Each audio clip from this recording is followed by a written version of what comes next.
Welcome back to the Smooth Brain Society. Today we'll be talking about Hinduism. I have a little bit of an intro to go through first, though, to our guests. So there are over 4,000 recognized religions around the world, most of which are polytheistic. However, recent history has seen a decline in polytheistic traditions, while monotheistic religions like Christianity and Islam have emerged as the two largest and account for over half the world's population. Many frameworks have been developed to understand why religions grow, decline, and persist, yet none fully account for the enduring case of Hinduism, a religion with over 1.3 billion followers worldwide. Dr. Feryl Badiani is an assistant professor at Sophia College for Women, Mumbai, India, but is soon moving to become a postdoctoral researcher at the Laboratory for the Experimental Research of Religion at Masaryk University in the Czech Republic. Her research and doctoral thesis focus on the puzzle of Hinduism, which understanding and aiming to understand how Hinduism has persisted across different linguistic communities in India. Dr. Feryl Badiani, welcome to the Smooth Brain Society. Welcome. Oh, wow. Long time host, first time guest. Yes, you used to co-host many an episode when we did Yes. this segment Oh my called God. Explaining Atheism. Explaining atheism. Wow. Yeah, thank you for the introduction. A few things to clarify. Yes, I may be an assistant professor right now, but that is the starting position at colleges in India. So not in India, in Mumbai University. So I'm not high up the pole. I'm pretty down low. But yeah, thanks for having me. Really, really excited to talk about my research because I'm officially a doctor as of yesterday. Hey, nice. Well, big congratulations for that. Thank you. We for those now that Feryl is not a co-host, she's actually a guest on the show talking about her research. We have a new co-host in Alexandra Balan. Welcome, Alex, on to the Hi, podcast. thank you. So, Alex is a linguist, like is a language teacher, speaks multiple languages, is also a trained classical singer, and is also an Orthodox Christian. I don't know how relevant that is, but because we're talking about religion, um, links in quite well. So you have a Christian, a Muslim, and a Hindu here to discuss Hinduism. How does it feel, Right. Farrell? It feels great. It could be the start of a joke. A Christian, a Muslim, and a Hindu walk into a bar. It happens. Indeed. A Hindu, a Christian, and a Muslim walk into a podcast. Yeah. Indeed. Okay, so let's start with how we start with all our guests, and you should be used to that, the other end of it. But if you could tell us a little bit about your journey, what got you interested in studying your topic, and what brought you, to where you are today? Well, I've grown up in Mumbai, which is in India, which is predominantly Maharashtrian state. So just for more context, I think most of your listeners are not Indian, right, Sahil? Yeah, that's a safe assumption. Well, just for like common knowledge, India is kind of divided into states, and the states kind of one dominant language, and kind of everyone in the state speaks that language.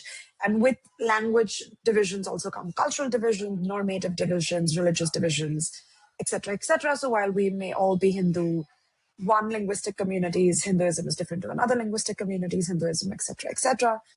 So I grew up in Mumbai, which is a Maharashtrian state. So the dominant language is Marathi, but I was born into a Gujarati family. So I grew up observing like religious differences between these two communities quite intently.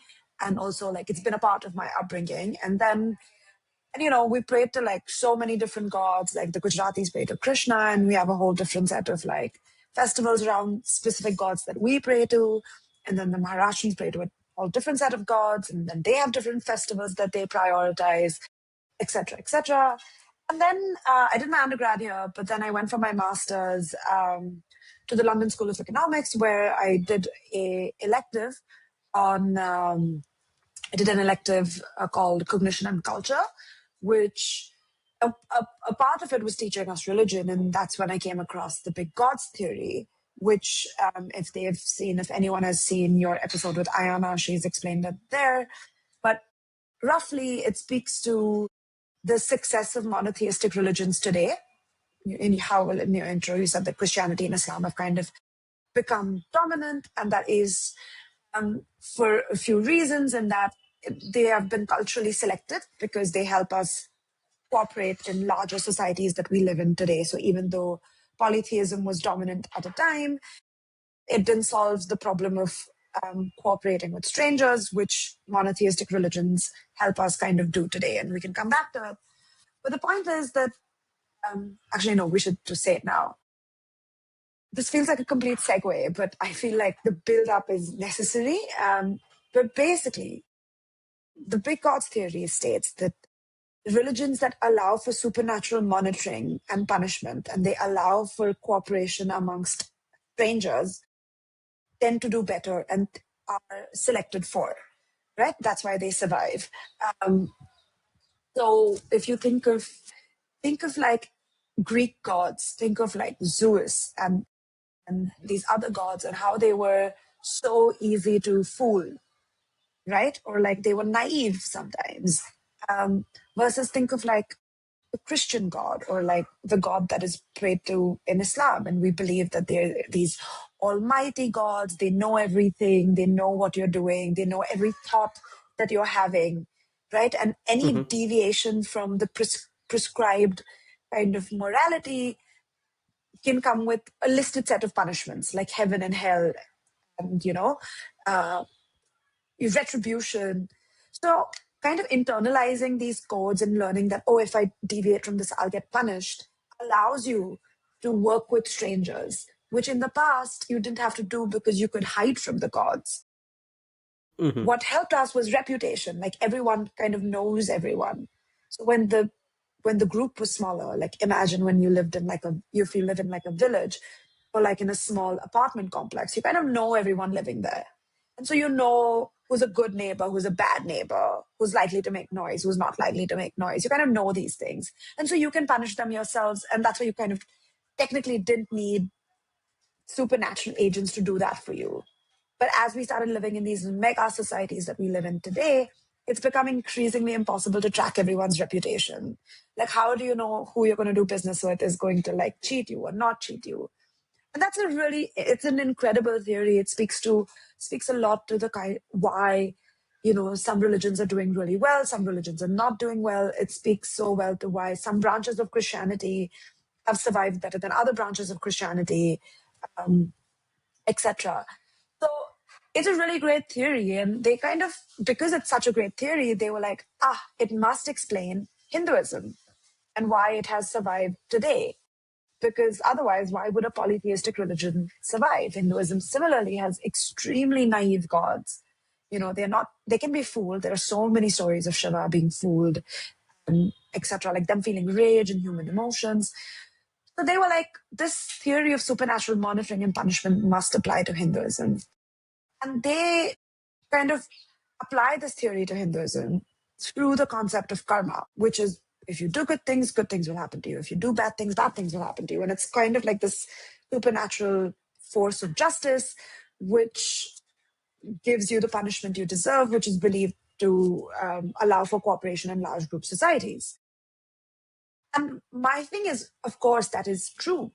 I am not denying that that is not true, but I felt that that was a very kind of incomplete picture of Hinduism. It cannot be the only reason that Hinduism is doing so well, because then it doesn't explain why is it that we are not monotheistic ourselves, or maybe only worshipping karma, or maybe just one god. Why is it that we still pray to so many different versions of God, Mm-hmm. or so many different avatars of God, or of different gods, Um, and why is it that sometimes different communities pray to different avatars of the same God? So the avatar of Krishna that maybe my family prays to would be very different to the avatar of Krishna that another family that is in another linguistic community prays to. So these are this theory just felt a little incomplete, though highly true in terms of why Hinduism has survived, but incomplete. And that was where my question started. And that is what I kind of wanted to investigate, which is how is it that Hinduism as a polytheistic religion has survived when other polytheistic religions are not as popular anymore as they probably once were? And also, can I just say it's not we're not trying. It's not because of the lack of trying. It's not like we didn't have Islamic rulers. It's not like we weren't exposed to Islam. If Islam was more adaptive, it should have been selected for more than Hinduism. It's not like we weren't exposed to Christianity through colonizers, but it still wasn't selected for. There are many historical explanations, and that when the colonizers came, they came with the intention of trade and not with the intention of spreading the religion. Of course, that is true. But still, somehow, in my opinion, if it was far more adaptive than Hinduism, it should have stuck on, but it hasn't. And the polytheistic flavor has stayed quite strongly. And so my question is why? Like, we know Catholicism, a lot of it, like when they became, like when Catholicism spread in Rome, they kind of integrated the local gods into becoming saints. But we didn't have a similar structure. Gods have stayed on as maybe gods. And so, well, that is my question, like, why? What is the role of these thousands of deities that still exist? Yeah, sorry, that was quite a rant. No, it was very, very informative. Um, I I guess the one sort of thing is, do you? I know this might not be your area of immediate expertise, but according to the theory, then there's things like Shantoism and other sort of polytheistic religions, folk religions, which I don't know if they've I don't know if they've reduced, but I think they still have like sort of persisted, right? They haven't necessarily like gone down. So would like similar sort of things apply to them, or is Hinduism sort of I is the reason you're looking at it more not just personal, but because it's so much larger than anything else? So the answer for me, the answer to that question is that I don't know about Shantoism any more than anyone else does. So maybe what they know is already true. I have nothing to comment on, nothing new, no novel insight to add. Also, no particular question that seems like that's unanswered. Whereas Hinduism, I know from within, it's something that I've embodied as I've grown up. I've actively participated in every festival, in like these prayers at home, everything. So that when I was exposed to what researchers have written about Hinduism, I had so many questions. And so that's why I kind of focused on Hinduism. There was actually no other thought in mind. There was no other religion in that moment that I wanted to study at all. Fair enough. So I just had a curiosity because you mentioned at some point astrology. As a Christian, I can give a little bit of I can open a small parentheses and say that from our perspective, astrology is not accepted. So it's kind of like considered witchcraft. And if you practice astrology, if you believe in it, you are basically, you're going to hell, to keep it short. So I was Did wondering. I mention astrology? Yeah. I heard something of like you studying the stars and like the gods. We don't study the stars. Okay. Okay. No, So we maybe don't. We don't study the stars. But I did mention Christianity in the context of the saints were yeah, yeah, yeah. were initially Roman gods. So many of them. Uh-huh. Yeah, yeah, yeah. Yeah. And I had also about that. Do you feel like the idea that the Christians, we have like patron saints? So, for example, a family can like pray to one saint for in order to keep that family safe. Do you feel like in Hinduism there's the equivalent of like patron saints? Yeah, that's such a great question. That is something that I absolutely studied and I make references to.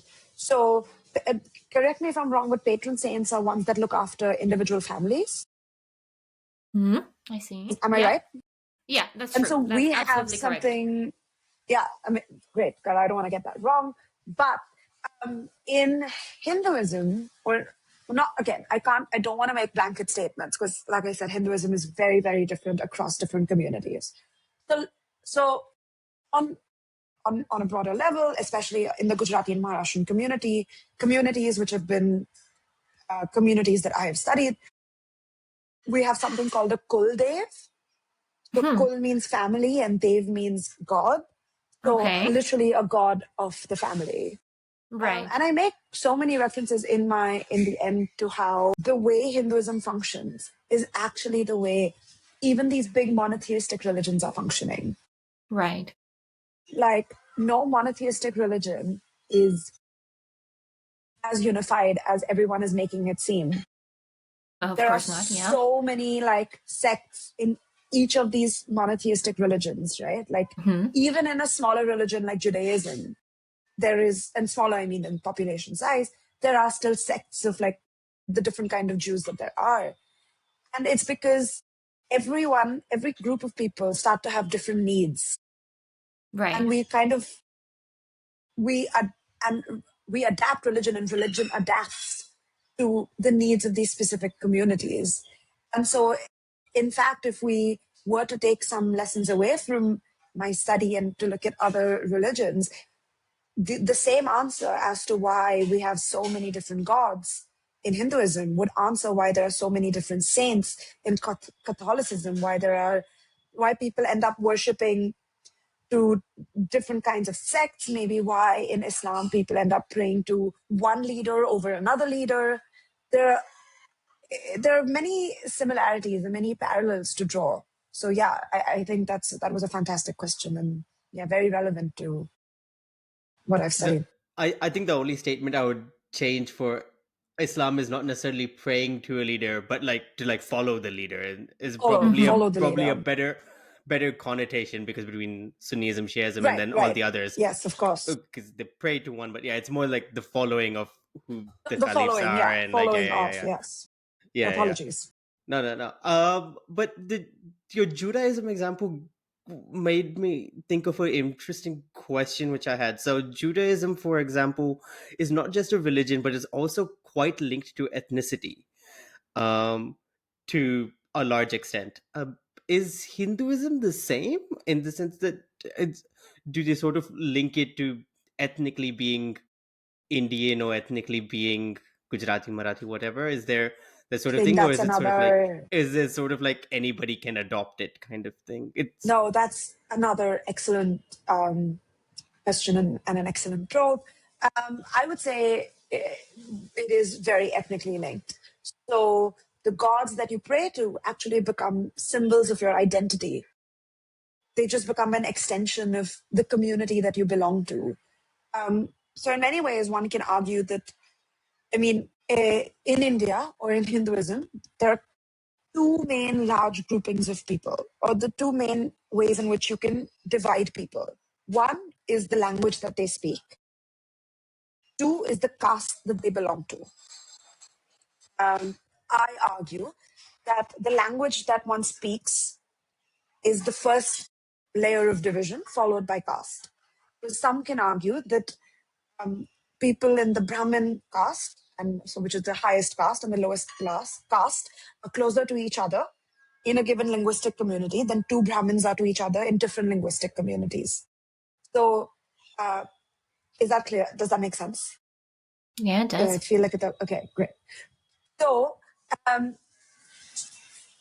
so what we're seeing is that the first division of Hinduism in India, if we argue that linguistic division is the first division, or if we agree upon it, of course, there would be people who disagree, but if we agree that linguistic communities are the first divide, then religion splits, or Hinduism splits at the level of linguistic communities first. And maybe to answer that question, let me give you a little bit of an insight of what I found, and that will answer your question. So I found that the religion that is practiced in a given community is very unique to that given community. And it is linked to the way in which that community makes money. So Gujaratis, they pray to Krishna. Krishna is this morally ambiguous god who is known for strategy and decision making. There's an incredible story of him in the Mahabharata where he was approached by members of, there was a civil war going on between two brothers. Both sides of the brothers kind of came to ask him for something, and he did, and he handled, he gave both of them something, even though he had a clear preference for who should win. And Gujaratis are a business community. They run. They kind of are. They are a very strong economic force in the country. Sahir knows that all too well. He makes way too many jokes about this with me because I'm a Gujarati. We're stingy, we're cunning, whatever you want to call it, in whatever way. But Krishna kind of adapts well because it allows you to navigate these difficult decisions you have to make. His morally gray ideologies really support, the business making endeavor of the Gujarati community. What's also important is that the Gujarati community passes down businesses between male heirs, basically. Now women are starting to enter the field, but not really. And if you look at stories of Krishna, it's really about like these gopis, these like cow herders and their wives and everyone, like these women surrounding him and devoting themselves to him. And then if you look at the ritualistic prayer that we do, we pray to baby Krishna, we dress him, we bathe him, we put him in new clothes, etc., etc. That is like, and it's mostly done by women, and it keeps women in the house. And what it does is that it allows the Gujarati business communities to signal how traditional they are, how rule following they are. And so they use religion as a way to get other people in the trade network to trust them. And so who they pray to becomes like a symbol of their ethnicity, of their linguistic community background, if that answers your question. Very similarly, for the Maharashtrian community, they make money through salaried employment. In urban areas, of course, there's a big population of Maharashtrians who are farmers. I'm talking about people who are in urban areas.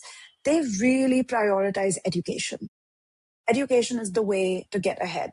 And so the way they do that is that they predominantly pray to Ganesha, who's the god of knowledge, god of removing obstacles, etc., which aligns to the normative expectation of their economic background. And because of this, a lot of women are working. Like Maharashtra has some of the highest female literacy rates in the country, highest employment rates in the country, female employment rates in the country. And so gods are then used as symbols of linguistic community background and origin. So religion is highly ethnically bound in Hinduism, just as it is in Judaism. Of course, you can externally learn it, but these are all socialized codes. You are taught this since you were really, really young. And unless you're born into this community, you won't realize how these gods are acting as symbols of your own identity and your own linguistic community background. Does that answer your question? Did I come Yeah, back? Did I close the loop? no, that was very, very well, circled around to, because I was Okay, wondering for good. a second where you were going with it first. Yeah, I just had to give all that background to be like, oh, but it does make sense. And just to like add to it a little bit, like I was working as a field manager in Mauritius. Okay. And I saw the weirdest thing. I was so perplexed by it when I was in Mauritius. So Mauritius has a very big Indian expat community there. A lot of them were taken as indentured laborers a long time ago. So very broadly, you will find three linguistic communities three Hindu linguistic communities in Mauritius. You'll find who they call the Hindus, but they're from northern India. They're from Bihar. They speak Hindi in that space. They pray to Shiva. You'll find the Marathis. They pray to Ganesha. And then the Tamilians, and they pray to Kartikeya. Mind you, that Ganesha and Kartikeya or Ganesha and Kartikeya, another name for Kartikeya is Murugan, which is the predominant name that they use in Mauritius. They are brothers, and they are both sons of Shiva. Okay? However, people there will not identify as Hindus. Hindus are the Hindi-speaking people from Bihar. Marathis will call themselves Marathis and not Hindus. Tamilians will call themselves call themselves Tamilians and not Hindus, even though they're praying to the same pantheon, even though they're literally praying to like the brother and father of each other communities, whatever, religious, whatever. I forgot my sentence structure while as I was saying it. But I found it really interesting. But what they're doing is that they're using these gods as a way to symbolize how they're different from each other. Because they all speak the same language now. They all speak Creole there. They have not retained their mother tongue anymore. So they are kind of signaling their ethnic background through these gods by not calling themselves Hindus, because Hindus are only the Hindi speaking people, which is really interesting. Yeah, that's incredibly fascinating.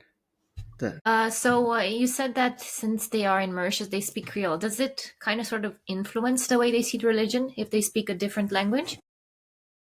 Another really good question. Maybe, but I think mostly it comes from the socialized religion, how they are, like specifically like the prayer to Shiva, Ganesha, Murugan is very socialized.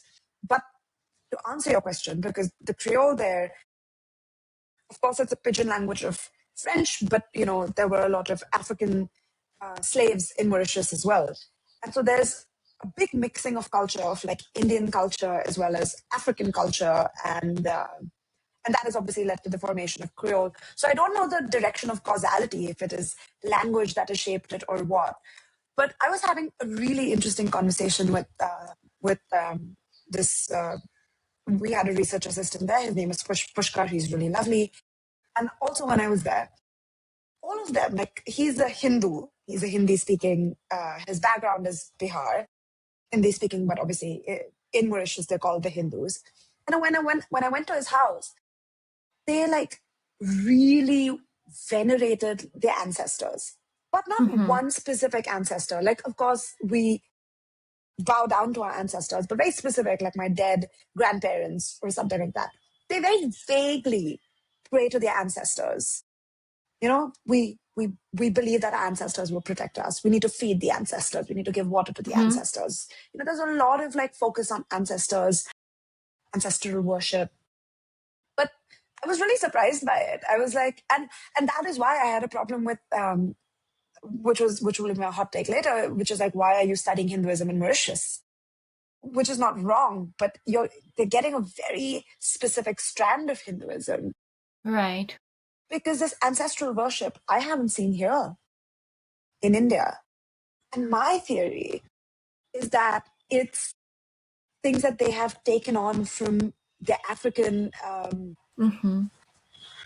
what do you say, companions and African nation state members. Because I mean, obviously I don't know. I mean, an African has a very broad term. I actually don't know where in Africa these slaves came from. And obviously, again, my references are only coming from pop culture because I know so little of like African cultures and how they worship their deities. Because again, it's so varied. So I don't know. This is simply a speculation or a hypothesis. I have no evidence for this.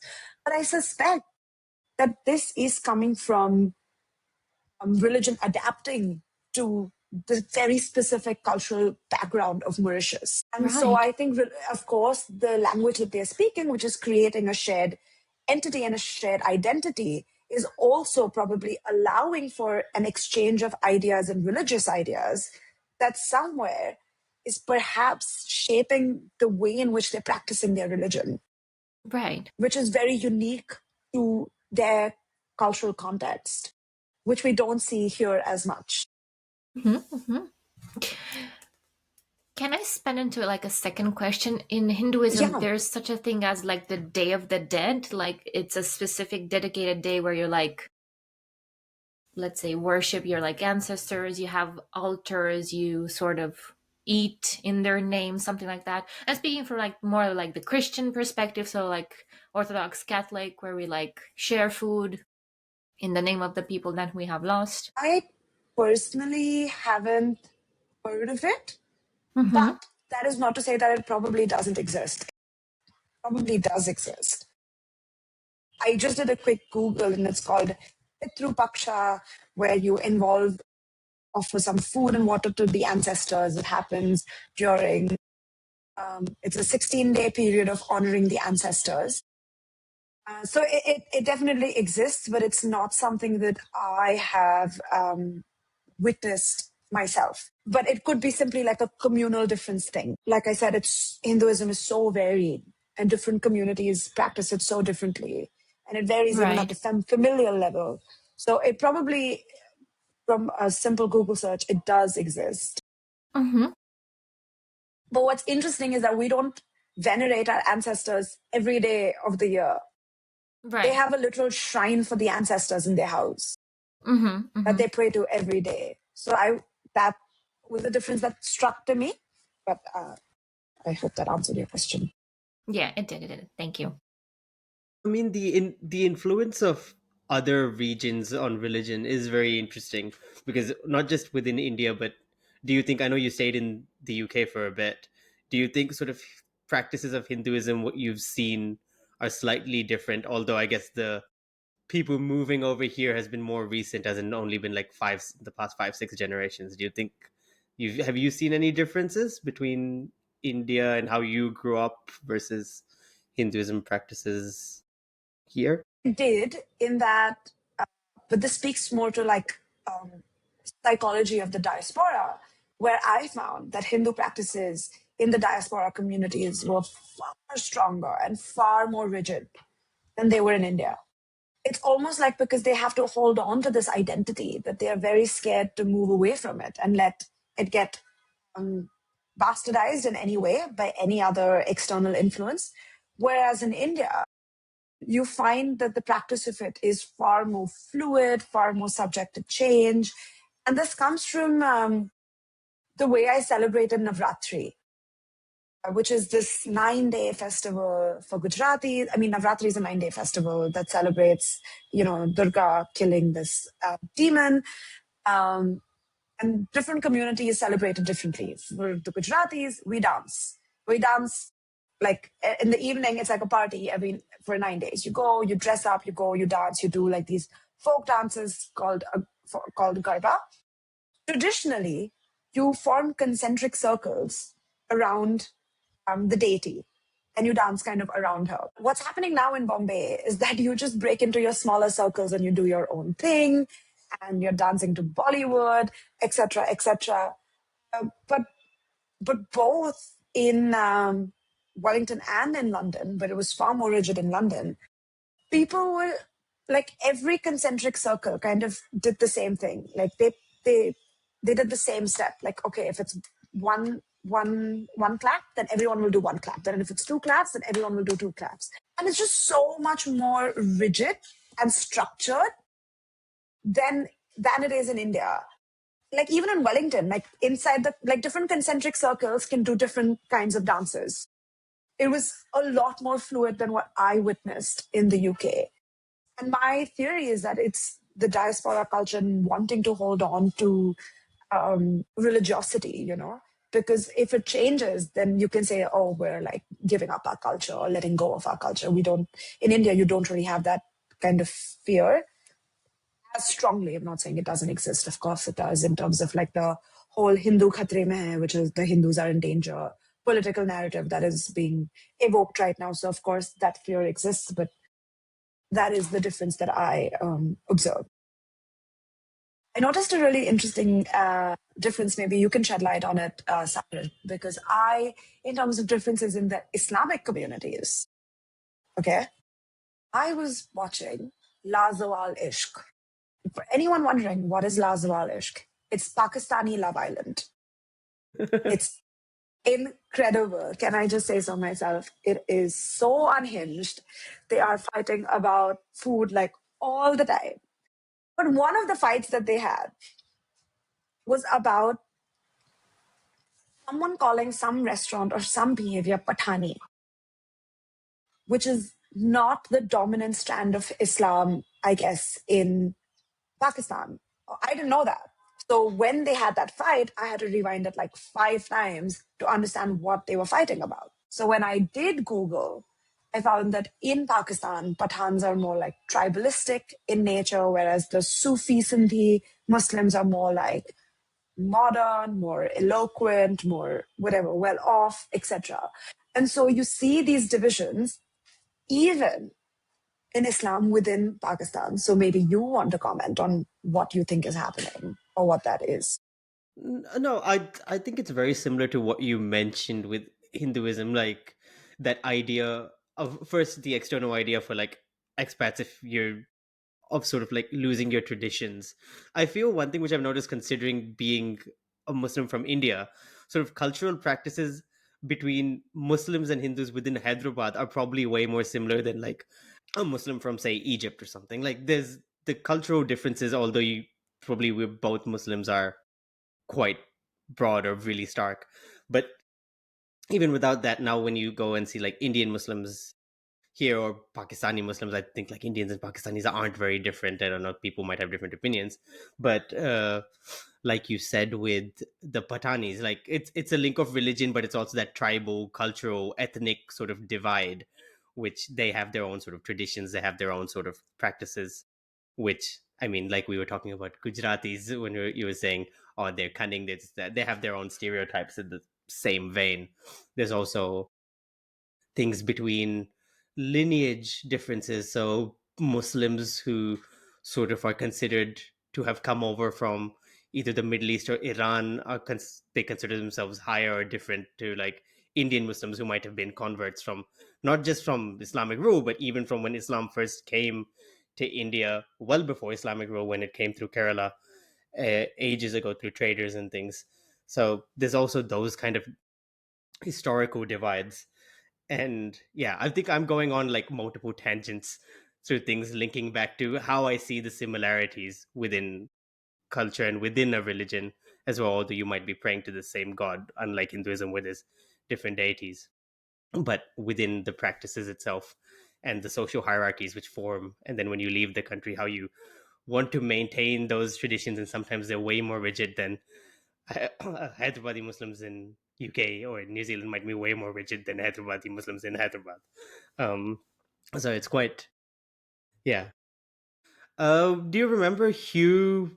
What was his name? We Turpin, interviewed him. Hugh Turpin, Hugh Hugh Hugh, Turpin. Tur- Hugh Turpin talking about like Catholicism in Ireland and how American Irish are more Irish and Catholic than the Catholics in Ireland themselves. Yeah, Uh, yeah, it's and the same idea. It's the same idea. It's more diasporic culture. mm, yeah. Do So, you guys have any more questions for me? oh yeah, yeah, yeah. Can I touch a question on what you guys discussed? Because you, from my perspective, you are saying that the diaspora is religious, maybe even more religious than the people inside the country. Am I correct? I don't know if they're cognitively more religious, but they seem to be behaviorally more religious. Like Mm-hmm. Yeah. they're like practicing the rituals with so much more rigidity Mm-hmm. than like people in the home countries are. Like there's a lot Right. more like fluidity, a way to like the rituals. Let me put it better this way. To me, what I observed is that rituals seem to be evolving far faster in the home countries of the religion than they do in the non-home countries or the away Right. countries of the Right. religion. Right. Right. But I Mm-hmm. don't know if cognitively it tracks. I just know behaviorally this is what is happening. I mean, it makes sense because if we look into like the media that Hollywood puts out, not the media that comes from India, when they like show like people who have Hinduism as their religion, I'm talking about like a Marvel TV show. I don't remember exactly the name, but it was like a very popular Marvel TV show that came out with like a girl. She was like a superhero, and her family, they were very much all day every day wearing like the traditional clothes. Their house was very traditional. She was wearing like American clothes, and it was like kind of sort of, she was stigmatized by her own family for not wearing her traditional clothes more, and she increasingly became more American, and the family wanted to relocate back to India to kind of sort of like reintegrate and be where they feel more comfortable. But then the girl was like American basically, so she couldn't do it. So that was also kind of tying into it. Like, is the Hollywood media perpetuating the idea that the diaspora is respecting like their keeping up the traditions more than maybe in India. Maybe. I mean, the first generation definitely, like the first generation migrants definitely are. And then to a degree, I feel like the second generation migrants are like in such like in a state of like dissonance, being pulled between two very different cultures, both kind of hating on the other from the inside, like, Americans being like, oh, migrants, Indians, blah, blah, blah, and then Indians being like, the loss of our culture, white people don't respect culture, etc. So I feel like I feel like for them, it's like really sometimes a behavioral decision they have to make to be aligned to one or the other. It's a very interesting, especially like in America where tolerance is decreasing pretty rapidly. I feel like it becomes a behavioral choice. Do you want to assimilate or no? And then if you don't assimilate, you're at the, you suffer being discriminated against. But, when I met a bunch of people in the UK, met a lot of people my age, they were very like, when I went, I carried a lot of internalized racism. And so I would never want to tell people I was from India. It's far different now. Obviously, I've grown up. I've learned to accept everything. But like, I would never want to tell people I was from India. So I would just tell people I was from Bombay, not even Mumbai, Bombay. Right. And I met so many locals, Indians, but locals, who were very proud of their Gujarati identity. And they celebrated these festivals with far more enthusiasm than I did. And it was so baffling to me because in Bombay, you don't meet, of my class and caste background, you don't meet people who are very religious anymore. So I was very confused and perplexed by it. So I don't study diaspora enough to know what are the mechanisms that are going on in their religious decision making, but it is a very pertinent question. And the way diaspora behaves is and should be treated distinctly to how non-diaspora behave and practice religion. And I do agree with that point quite a bit. Right. If I may be allowed to maybe sort of like open another parentheses and ask a question, I was thinking maybe when like people come and visit India and they like maybe they like stumble upon like a festival they've never heard of. How can they like comfortably integrate? And is there such a thing as like maybe like an uncomfortableness coming from like the locals to kind of sort of like integrate the tourist as they like are just there? This is beyond my field of expertise, so I wouldn't know. In terms of like religious knowledge, I can tell you that you can't really convert to Hinduism. Right. You can't. And if you do, you would automatically be considered of the lowest caste. Or you'd be outside of the caste system, basically, because you need to be born into given caste systems, which is very inherently a part of being Hindu. And you can't let any outsider claim to be a part of any other caste hierarchy because that threatens to dilute the power that certain castes consolidate. And so non-Hindus will always be outsiders. Right. But that again depends on where you are. Like if you're in Bombay, then people like because it's such like a melting pot of cultures where everyone comes here for work, we celebrate every single festival that there is as insiders and outsiders. So there is a greater level of comfort for other people to integrate because of the given heterogeneity of the city. But if you go to like a tier 2 city in Gujarat, which has only Gujarati speaking people, and you try to assimilate into the festivals, it would be harder, right? Because it's such a homogenous space. Right. I mean, I guess from a tourism aspect, everybody loves, like, people are very welcoming. I'll put it that way. Like, this is, I guess, for Yes, if you're white, yes. Pharaoh was speaking more to like the integration if you want to be part of sort of like the culture. Yeah, if you're like a and white tourist, you'll be fine. If you're a black tourist, not so fine. Oh no. Indians are still deeply racist. Like Mahatma Gandhi was so racist. This is true. This is facts. Um, I wanted to talk to you about some of the specifics of your study, or studies, regarding regarding your sort of journey. So you sort of found sort of these differences in how they revere various Hinduism.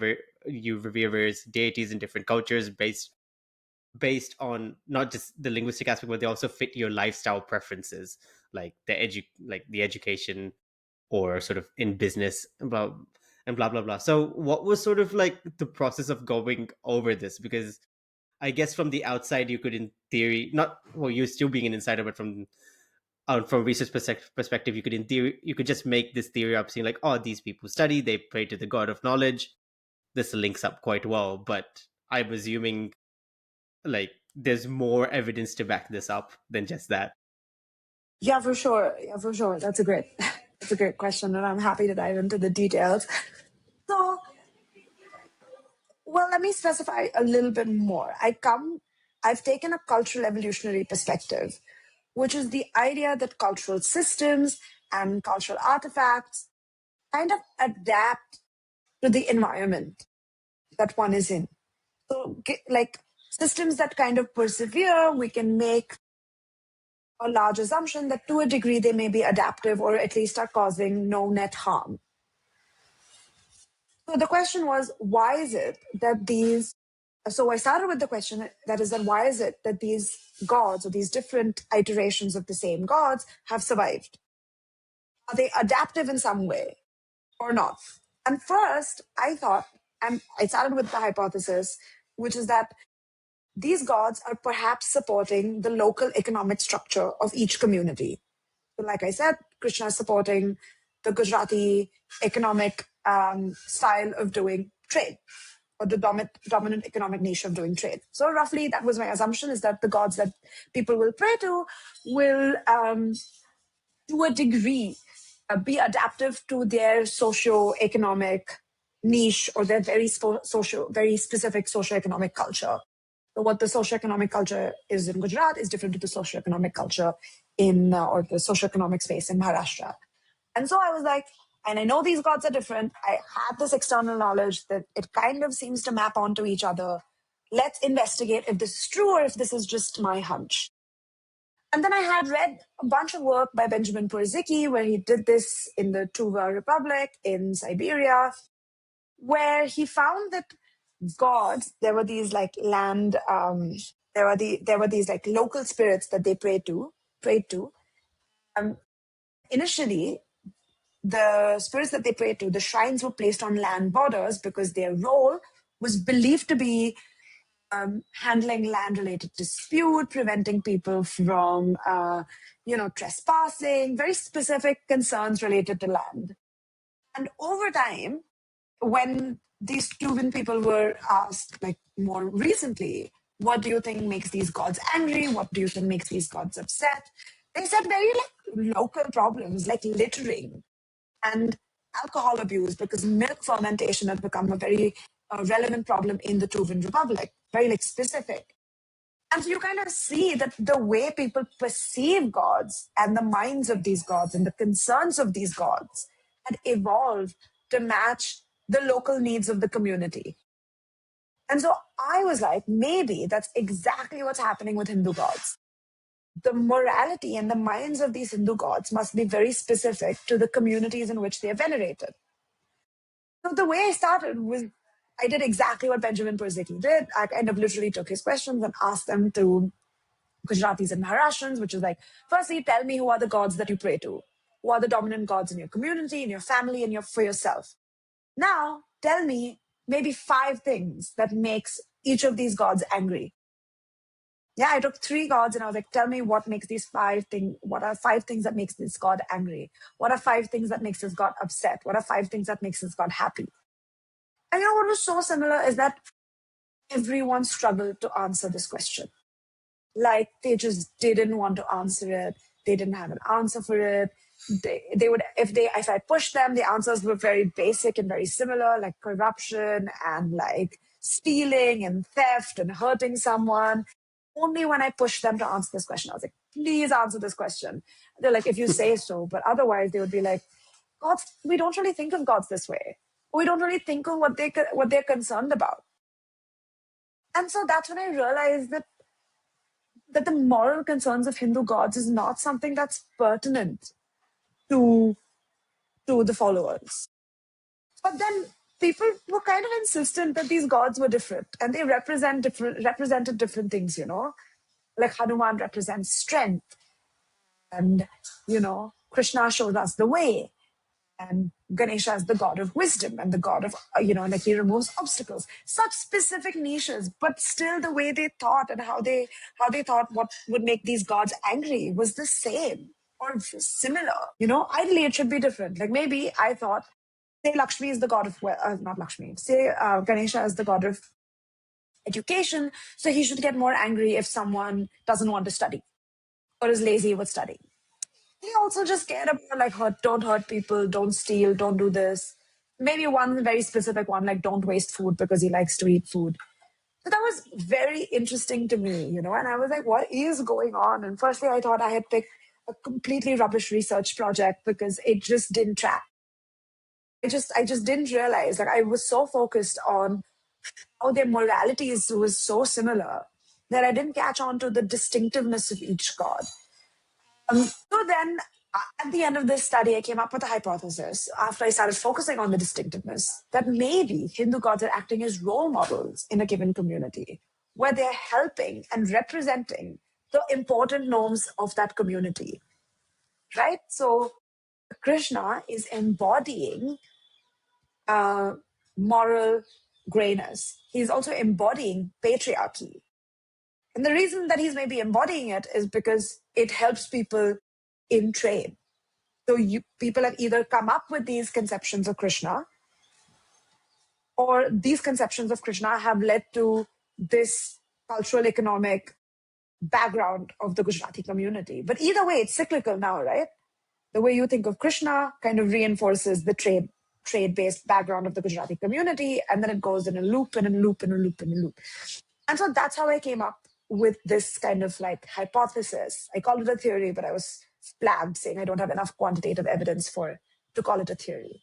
What I did then, my second study, I did a vignette-related experiment where I modeled some stories based on either Ganesha or Krishna, right? So Krishna-related stories is where people chose enterprise, money over family. Ganesh-related stories were ones where they actively chose family and studying over risk-related business decisions. And I saw how much people agreed to it, how much they agreed to the protagonists' decisions from different communities. Statistically, I didn't get any statistically significant difference. Okay? The Gujaratis and Maharashtrians were pretty much agreeing similarly to different vignettes. Part of it is because it's a polytheistic religion. You're not just praying to Krishna, not praying to Ganesha. You'll find Ganesha. There's a Ganesha in my house as well, right next to Krishna. So it's not that cleanly cut. But a part of it is because Gujarati women were disagreeing with Gujarati men. Mm. And so that was masking the difference if I just looked at Gujaratis as a whole and Maharashtrians as a whole. You weren't getting much significant difference. But Gujarati women, because they are not allowed to work, they agreed with the Maharashtrian protagonists far more than the Gujarati men did. Does that make sense? So Gujarati men agreed with Krishna-based decisions far more than they agreed with Ganesha-based decisions. But Maharashtrian men, women, and Gujarati women agreed with Krishna-based decisions a lot more. And then we did like a manipulation check where we're like, which god does the story remind you of? And these Krishna-based vignettes reminded people of Krishna more than Ganesha, and these Ganesha-based vignettes reminded people of Ganesha more than Krishna. So that kind of tracked, like people are able to see these gods in human decision-making already. Then I could see these gender-based differences already. And so what I did was in my third study, I took few data of like 25,000 people. And I correlated closeness to Krishna with patriarchy. One, we found that Gujaratis feel closer to Krishna way more than they feel close to Ganesha. Gujaratis are also far more patriarchal than the than the Maharashtrians are. We also found that those who pray to Krishna across the country are also likely to be far more patriarchal than those who pray to Ganesha. And those who pray to Lakshmi have an inverse relationship with patriarchy. So it kind of supports this idea that gods are modeling norms. Mm-hmm. And they're modeling these norms that are very specific to the community. Okay, I guess a follow-up question, I guess it's more of a theory, is if Gujarati women do not prefer, like, so do not agree with the vignettes and do not necessarily prefer the patriarchal structure which praying to Krishna provides in general in the community, then why isn't there a higher reverence to, say, Ganesha, or in general, Is an why? excellent question. It's because of the rituals associated to Krishna. Let me, is it okay if I move my camera? Yeah, sure. Just give me a second. Let me, instead of describing it to you, let me show it to you. Okay. Can you see my temple? Where is it? Can you see it? Yeah. Can you see this god here? This one? Yeah. That's baby Krishna. Okay. If I take it away, you'll be able to see. Can you see how he's dressed? Yes, like, Yeah, how he's adorned with jewelry, etc. My family, my family, which is a nuclear family, doesn't do it as much. But my grandmother also has Bal Krishna at her house. yes. I should probably sit down so it looks more professional. But my grandmother also has a Bal Krishna in her house. This is a baby version of Krishna. They venerate him. They treat him like he's a child. My grandmother spends 2-3 hours praying to him. But prayer is not just reciting prayers. It's waking him up, bathing him, dressing him up, putting this jewelry on him, making sure that there is water for him, making sure that there is food for him, there are toys for him. In some places that I went, people had a mosquito netted bed for this almighty God, Yes. But it's doing nothing, but it is allowing women. And there's nothing that says that only women should be doing it. But when I went and did ethnographic research, it was mostly women doing it or retired men. But what this ritual does, it really allows them to embody and internalize this patriarchy. Mm-hmm. So They did not agree with Krishna in the vignette. They didn't agree with the risk proneness of Krishna because they're taught to value family over enterprise because they're not allowed to work. Or they're not allowed to as much as encouraged to, in some cases, allowed to work.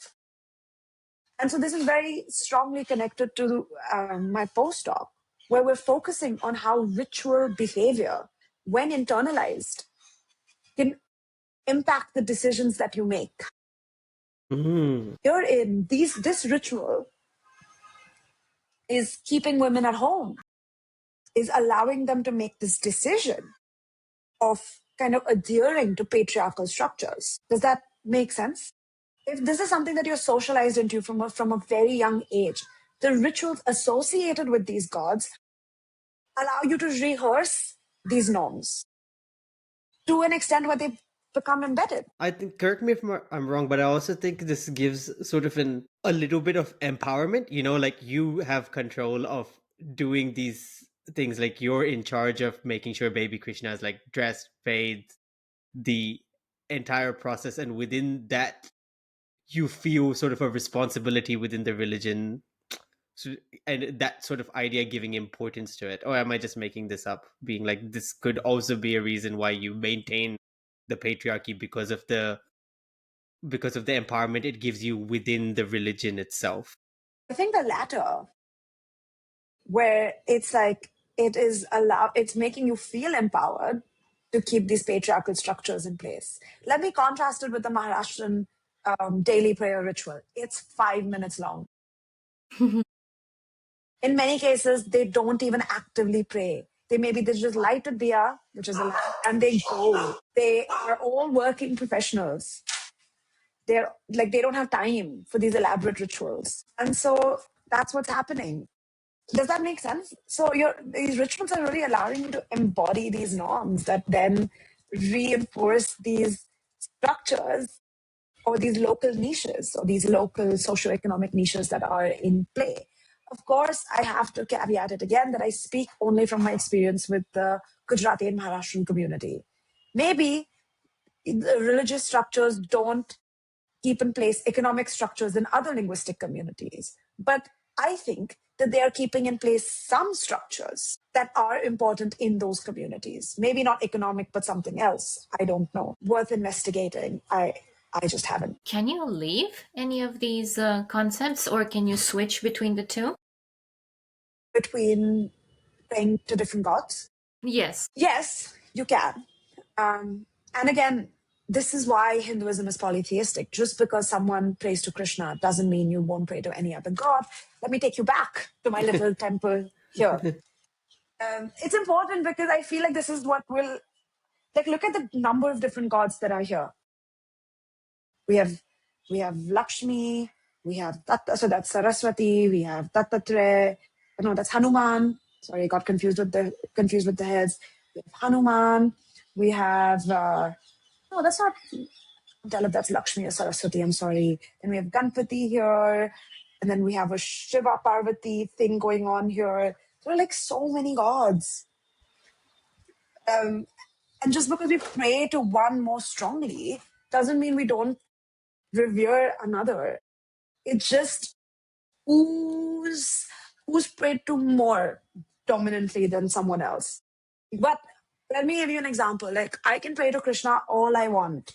I could be faithful to Krishna all I want, but maybe before an exam, people will still pray to Ganesha because he's still the god of knowledge and removing obstacles. So before an exam, you'll just be like, oh my God, Ganesha, please. In that moment, you won't pray to Krishna. It can be it's very situationally specific. You know what I mean? Yeah. I understand. What about the leaving part? Can you stop being part of any of these? Of course. I mean, nothing is dominant. Sorry, that was Lakshmi, not Saraswati. I know that now. Should have known from all the money coming out of her hands. She's the goddess of wealth. Can you leave? I mean, yeah, like one can leave any religion they want. Nobody's stopping you. But it's socialized. You're socialized into religion. Yeah, so kind of sort of there are no consequences. They're not like the family is gonna push you away and sort of. Maybe. Again, very varied. Like some spaces don't have that. Some spaces do have that. Like my family is quite not religious. My mom, dad, brother, and I are not religious. I mean, they are, but in different degrees. And we don't care, but it's because, and I have a whole paper on atheism that's come out of this research. It really depends on the amount of socialization you've had, how much ritual exposure you've had, and the amount of secular education that you've been exposed to, along with your caste background. These three things play a huge role in the kind of non-religious beliefs that you're likely to show. Is there any Western influence into the predominance of wanting to be atheist? Yeah, secular education, number one. That's one of the greater exposure to secular education, which includes Western ideas and Western ideologies. The greater decline in religiosity is predicted, but this is kind of across the globe. Yeah. Do you see any consequences, direct consequences in the society because of atheism? Is it talked about it in the media, the televisions are talking about it? Just a curiosity. I personally haven't observed anything or any particular consequences of not being religious, but you have to take what I say with a grain of salt. I live in Mumbai, in Mumbai, because it's so heterogeneous, nobody cares. I see. I mean, there's the thing which you mentioned at the very start of a little bit of the same sentiment, the political sentiment of Hinduism is under threat, kind of thing. So Right. So I feel because of it, there can be, if your family believes that, then there might be more of a risk or a social risk of leaving Hinduism there. Or I agree. Actually, now I remember. So when I was doing research in Gujarat, everyone said that they were very religious. And one person who was just a little less religious was very scared to say it in front of his family. Not for social isolation, but like he just didn't want to disrespect normative sentiments. And it's not like he didn't believe in God, but he just. So I asked them, like, how much do you think religion influences your daily life, or how much do you believe in religion? And then he was like, I believe in religion like 70%. And he felt really guilty for not believing in it 100%. But like I said, it's really determined by how much religious socialization you've had. So Gujaratis are exposed to very, very elaborate rituals from the get-go. Like I said, like I told you about the Shringar ceremony of baby Krishna. Because it's so elaborate, it kind of comes into the concept of creds, which is something else that has been discussed on this podcast, I think with Hugh Turpin himself, or with Ayana. But these are called credibility enhancing displays. It's where you put your money where your mouth is, or you put your mouth where your money is. Something like that. You perform. You actually show that you care. You show, like you walk the walk. You don't just talk the talk. It's a way of finding out who doesn't really believe. And when you see people investing so much time, money, energy into these rituals, you believe that, oh, they must be true. And so if you believe, and they must lead to something. And so the more you're exposed to it, the more you're likely to believe in religion. In Gujarat, because these creds are so high, because of these intense daily rituals, a lot of people are very religious. In Maharashtra, because prayers are so quick, you see a very different religious landscape. And a lot more religious diversity, including people who are not religious in Maharashtra. Right. I think I have just one more question. And that relates again, I guess a little bit to how we spoke about men and women, but then the sort of concept of, I know we've gotten to praying to multiple gods, but the sort of concept of um considering, let's say, Ganesha the most important or the most prayed to, say, in the Maharashtrian community. What about business owners in the Maharashtrian community? Because like a community is not just business or just education or just one thing or the other. Do they sort of mold the god to fit their sort of place in society, or do they change their prayers based on their position in society? Great question. I only met like one or two Maharashtrian business people. This is not to say that Maharashtrians don't have business people. They do. I just didn't meet as many as I met in Gujarat. Like all the men I met in Gujarat had a business of their own. Like they'll run a small shop. They don't need to have employees, but it's their own business. The numbers were far lower in Maharashtra.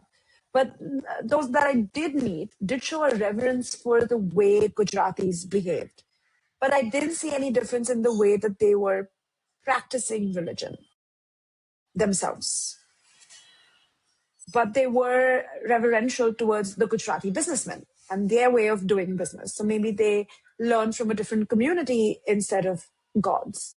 But I don't know enough to be able to comment on that. You know, Fair enough. No, I was I like just to give a very funny example of me and my now boyfriend, my now new boyfriend.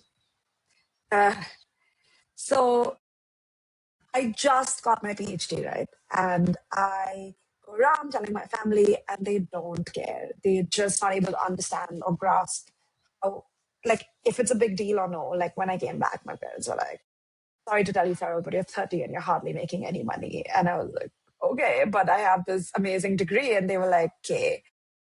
And when I finished my master's and I wanted to get this kind of well-paying job, my mom very scandalously told me that, Feryl, why would you choose slavery when you can run your own business?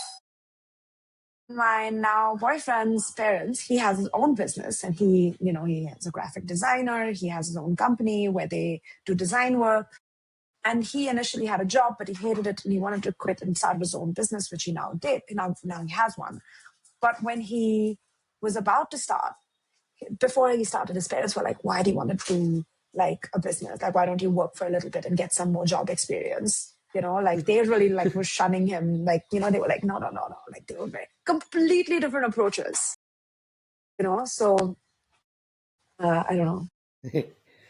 That is very interesting. It's too funny. I was curious, since our country has like many like patron saints and many saints to celebrate. Do you guys have like national holidays where everything is like closed and you just stay home and chill? We definitely have way too many holidays, which I'm not complaining about, but we do. Right. Yeah, I mean, I can also speak to it, right? School was great. The number of holidays we got for every Hindu, Christian, Muslim festival, and then also you Yeah. had. Yeah. We have holidays for Eid. We just had like a 3-week holiday for Diwali. We're going to have a holiday. We're going to break for Christmas now. There'll be Mm-hmm. Parsi New Year. There'll be some other New Year that'll happen soon. I love that Eid happens so frequently. There are like at least 4 Eids in a year. Am I right? I mean, there's two big ones, but then there's other smaller ones which they tend to give holidays for. It depends based on Yeah, who. like So, depends, but we so at it's least get so there's the more. two big ones which definitely you will, and then depending on like the school, the university, the whatever, they might give like there's two others which you might get is for as well. So yeah. Very good. Very exciting. It's great to be a teacher in this space. Uh, okay. What? Okay. Final question from me then. This is one which Bet started, and I really like it. It's so if you were given, let's say, the ethics board has gone on holiday, and you've been given 10, 15 billion pounds, how much ever you want, an unlimited amount of funds. What would be your dream research project to do?